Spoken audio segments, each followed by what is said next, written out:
A reminder, this podcast is audio only. How's it going, guys? Welcome back to the #Superfans channel for the first time in a while. I think it goes without saying, we all know that it's been a while. Obviously, the virus that shall not be named has started to have an effect on football and general life as well. Much more than just football, although football for me is life. But anyway, moving on. Now, we're talking today about something announced a couple of days ago in one of these daily Boris Johnson. We love a bit of Bojo every day. It's fantastic. And on Wednesday, it was announced that day, Friday the 20th, would be the last day of school for everyone, all years, bar some very specific examples. So generally speaking, everyone was told they were leaving schools, colleges, from year 7, not even year 7, from your reception right the way up to year 13 and above. It's all gone. Which was dramatic as it was, and then made more dramatic by the fact it was then further announced that all the exams for the summer were also cancelled. So, because I'm on the brink of off, because, like self-isolation, this is a good opportunity to bring in two people who were massively affected by that. So, Callum, Sam, obviously both preparing GCSE exams that are now not going to happen. What do you think? Oh, mate, I'm happy, but I can see why people are annoyed. Like, there is a massive division. Obviously, people are worried about their mock results and all of that kind of stuff. Some people are trying to achieve different things in life, and we wasn't prepared. Nobody was prepared for this virus to kind of come around, and then now it's come around. We're just like, wow. Like, I was saying to someone today, we found out that exams were cancelled on Wednesday, and it was our final day of year 11 today. Within the space of 2 days, we've gone from preparing to our exams to then leaving school, and it's just all happened so fast. And I don't think any of us year 11s realised that mentally it is a bit of a struggle going from like, yeah, GCSEs, I'm working hard, I'm revising hard, to then bang, it's over. And it's a massive shock. It is a massive shock, and it has affected people mentally. So I don't know what Sam has to say about it. But... Yeah, well, when I first found out on Wednesday, like, obviously before I had tests, I had like a mock exam test for today, but I wasn't at school today, obviously, because I'm self-isolating at the moment. And yeah, so when I first found out, me and Callum were alive, we were having a party. It was amazing. But like over the past couple of days, I've kind of figured, like, everyone else has been at school. I've been self-isolating, so I haven't been able to go in. And it's been pretty hard because everyone's like on social media, everyone's sharing their last pictures together. It's kind of like the Leavers Day. And Callum also missed it today, and so did I. And we couldn't have that kind of experience that everyone else kind of gets to have. So it's kind of a bit gutting, but at the same time, there is the positive of not having to take the exams. But it's just horrible to be stuck inside all the time. And I don't know how long I can cope with this for. Just to bring in, of course, so with the exams being cancelled, the current solution, as of day of recording, Friday 20th of March, which this could change because it changes every day, but as of current recording, it's essentially been put in lots of words, but translates roughly to predicted grades of what you're going to get. But I have a feeling the way they're doing it is that they're basically going to be saying to schools, what do you think this student would have got in the exam? Which is slightly different to a predicted grade, because predicted grades were already set. If you look on a computer system of every school, in theory, there is every student's grade. But this is going to be going, come up with a new a number. What would this student have got, in your opinion, in this exam? I have a feeling we're going to see the highest grades achieved for a hell of a long time. I think you're going to see the most people passing exams, because I can't see many teachers are going to say, after all of that, yeah, you know what, Jimmy is actually going to fail. He's going to fail his maths, so I'm going to say he's going to fail. But surely that teacher's going to be... Yeah, but they have to be truthful. They have to. But how do you prove? How do you prove someone? There's evidence. Like, every single exam, whether it's just a progress check, so that's something that you do every single term, it's all recorded online, and you have to show evidence to why you're giving that student a grade. So they're going from previous mock results and also what the teacher thinks you're going to get. So what I'm thinking is that, let's just say you got a 3 in PE. If the teacher feels like you're working hard enough, and they think from your last mock results that you're going to end up doing better, they'll push you up to a 4 or a 5. That's what I personally think is going to happen. But I think it's mainly going to be around those mock results. Right, let's just bring Matt in on this. I'm trying to find a good angle to bring Matt in on this. My boy. Obviously, beyond this, there you were lucky enough, obviously. Well, lucky is the right word, but to kind of go through a traditional school year, exams, blah blah blah, working, enjoying. But of course, you're thinking on the other side, in the sense that you are, as of today, working as normal. Yeah. Correct. Yeah. Now, obviously, we don't know how long it's going to last for, but how's it been? I'm getting what are the roads are quieter, I assume, out there. I mean, I feel like I am quite lucky that years ago, during my TSC passing. Yeah, okay, Alfie. I mean, No, don't ignore me. I'm just wiping my nose. I'm just literally blowing my nose. Crack on. No, so, I'm only. yeah, I'm like not I using, said, yeah. I Go. was very lucky. Like, I did my TSC year and passed all of them. Really, really pleasing. And then went to college 2 years ago.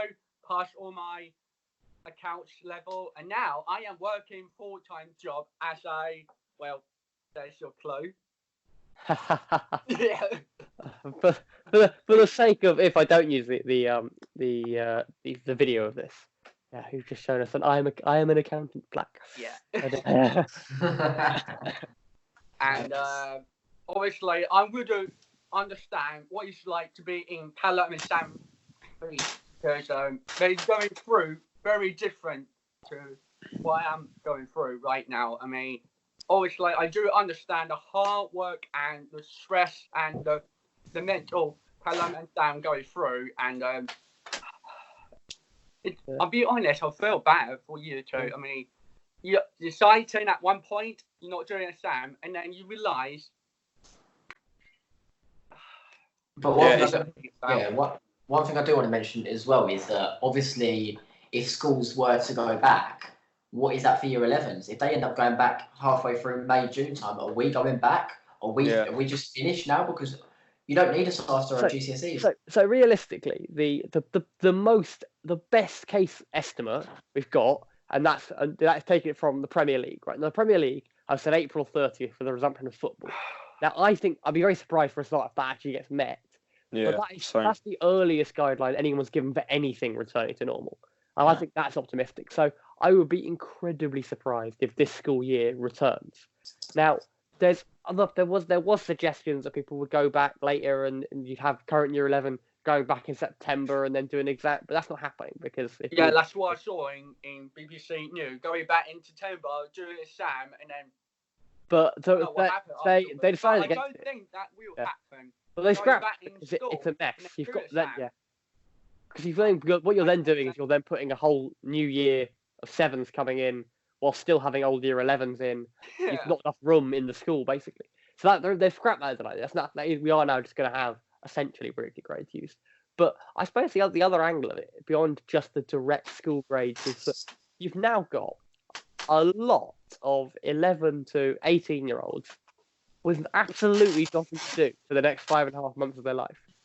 Which, if I don't know, maybe 1 or 2 weeks, it'll be, yes, no school, no exams, let's play GTA. And then, okay, right, we've done that. FIFA, yeah. Monopoly?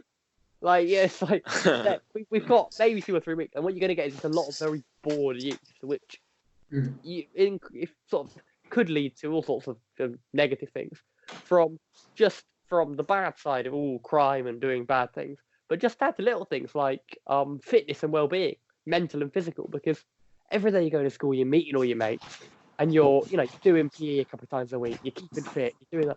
If you're just saying everyone's got to stay in their house all the time, you're not meeting people, you're not really communicating very much, and more often than not, you might get up to go and eat lunch to come back to bed again. Like, it's because I totally agree. Yeah.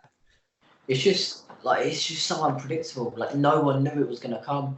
No one prepared for it. No one realised that for the next 6 months of your life. 6 months is a big gap, by the way. Half a year. Think about this: the average calendar school year, however what it is, the academic year is 9 months, if I'm correct.